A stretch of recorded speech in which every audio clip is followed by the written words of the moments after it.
नमस्कार बच्चों, कैसे हो आप। उम्मीद करती हूँ आप घर पे होंगे और सेफ होंगे। Okay, and have you gone with our last video that was Guru दक्षिणा।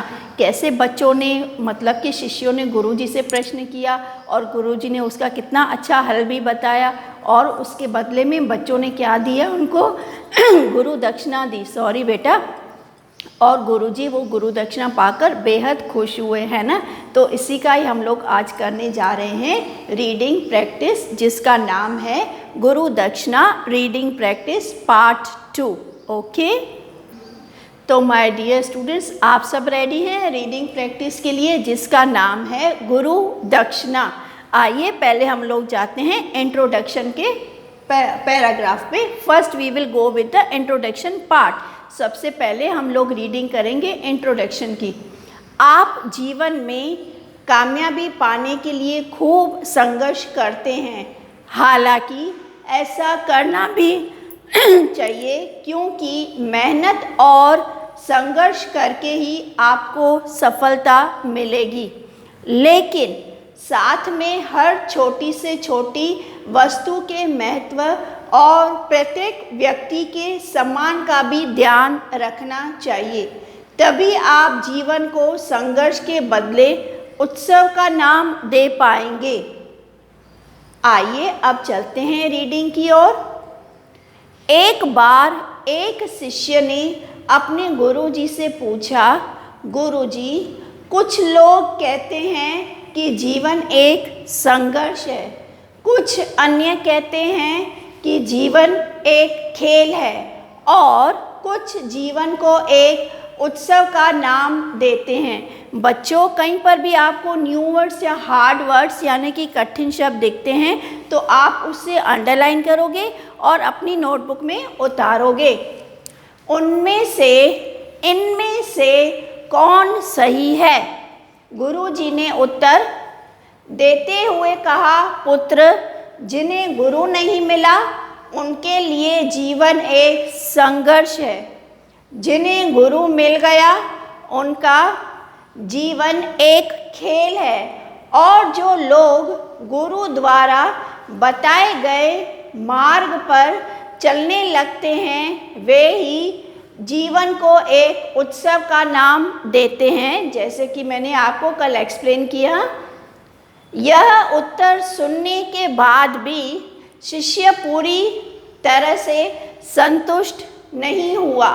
जब गुरुजी को इस बात का पता चला तो वे कहने लगे, चलो मैं तुम्हें एक कहानी सुनाता हूँ।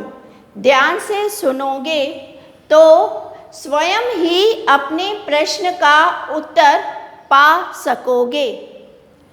एक बार की बात है, किसी गुरुकुल में 3 शिष्यों ने अपनी शिक्षा दीक्षा पूरी करने पर अपने गुरुजी से प्रार्थना की कि उन्हें गुरु दक्षिणा में क्या चाहिए।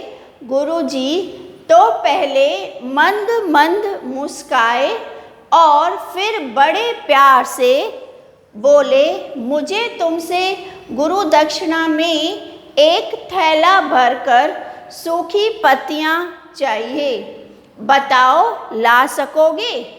वे तीनों मन ही मन बहुत खुश हुए, क्योंकि उन्हें लगा कि वे बड़ी आसानी से गुरुजी की इच्छा पूरी कर सकेंगे। सूखी पत्तियां तो जंगल में बिखरी ही रहती हैं। वे खुशी से एक ही स्वर में बोले, जी गुरुजी जी, जैसी आपकी इच्छा। अब वे तीनों शिष्य चलते चलते एक जंगल में पहुँचे। वहाँ पर मुट्ठी भर सूखी पत्तियों को देखकर उनके आश्चर्य का ठिकाना न रहा। वे सोच में पड़ गए कि आखिर जंगल से सूखी पत्तियां उठाकर कौन ले गया होगा और वे सूखी पत्तियां उसके क्या काम आएंगी। अब बच्चों सोचिए और बताइए क्या तीनों शिष्य अपने गुरुजी की इच्छा को पूरा कर पाएंगे? तो ये जवाब आपको लिखना है। क्या तीनों शिष्य अपने गुरुजी की इच्छा को पूरा कर पाएंगे? इतने में ही उन्हें दूर से आता हुआ एक किसान दिखाई दिया। वे उसके पास पहुंचकर उससे प्रार्थना करने लगे कि वह उन्हें केवल एक थैला भरकर सूखी पत्तियां दे दे। किसान ने उनसे माफ़ी मांगते हुए कहा कि वह उनकी मदद नहीं कर सकता, क्योंकि उसने सूखी पत्तियों का ईंधन के रूप में पहले से ही इस्तेमाल कर लिया था। ओके, तो ये था reading of first page from गुरु दक्षिणा। और मैं उम्मीद करती हूँ आपको इसका सही उच्चारण बहुत ही अच्छे से समझ में आया होगा और कठिन शब्द आप अपनी नोटबुक में ज़रूर उतारेंगे। ठीक है बच्चों, तो अपनी सेहत का ध्यान रखते हुए, मुस्कुराते हुए, नमस्कार बच्चों।